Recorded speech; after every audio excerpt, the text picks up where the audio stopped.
Women of Ramayana की बात करी शुभम जी, तो लास्ट ईयर हुआ था।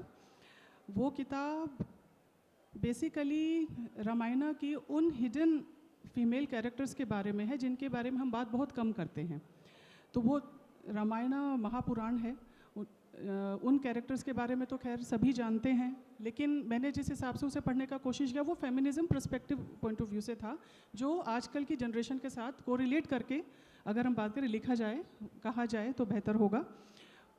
वो इंस्पिरेशन डिफरेंट था, बट माँ आदि शक्ति के बारे में लिखना, इस एक ऐसी age old Indian tradition, culture जो ट्रेडिशन का पार्ट है, उसे एक्सप्लोर करना, डिफ़ाइन करना मेरे लिए बहुत बड़ा कार्य था। और ये ब्लेसिंग के तौर पे ही मुझे आया और मुझे बहुत कुछ सीखने का मौका मिला।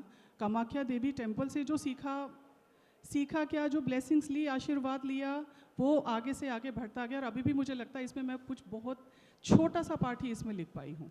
मैम, जैसे अगर हम बात करें कि विमेन ऑफ रामायण को 1 साल हो गया है, लोगों ने पढ़ा है, रिव्यू दिया है, एक बहुत मेजर क्वेश्चन आता है लोगों का कि उसमें सीता चैप्टर क्यों नहीं है, या अगर हम बात करते हैं सीता की तो देवी सीता की, माँ सीता की, उसमें बात क्यों नहीं की गई है उतनी ज़्यादा कि एक प्रॉपर चैप्टर उसके दिया जाए या पूरी व्याख्या हो, पूरी बुक में हो।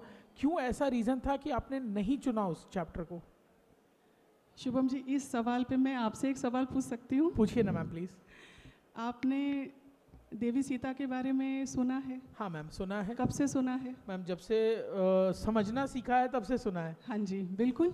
शायद मेरे ख्याल से जब से हमने जीना सीखा है जी। तो रामायणा, महाभारत, ये सब पुराण तो हमने पढ़े हैं, सीखे हैं, सुने हैं, और एक एक कैरेक्टर को आई थिंक हम सभी बहुत डीपली जानते भी हैं, समझते भी हैं। माँ सीता के बारे में आई थिंक कुछ भी कहना तो हमारे बस की बात ही नहीं है। वो इतना हमने उनको सीखा है, जाना है, समझा है, रिवर किया है। ये उन कैरेक्टर्स के बारे में था जो हिडन थी, जो रामायण में जिनको अनटच छोड़ दिया गया। आपने श्री राम की बहन के बारे में सुना है? नहीं मैम, अभी तक तो नहीं सुना है। शांता थी, कौशल्या की पहली पुत्री शांता थी, महाराज दशरथ की पहली पुत्री शांता थी, उसके बाद ये चारों पुत्र हुए।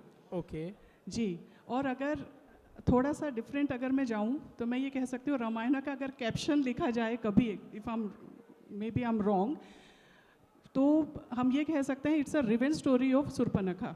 ओके। क्योंकि सुर्पनखा की बैक स्टोरी के बारे में भी हम बहुत कम जानते हैं।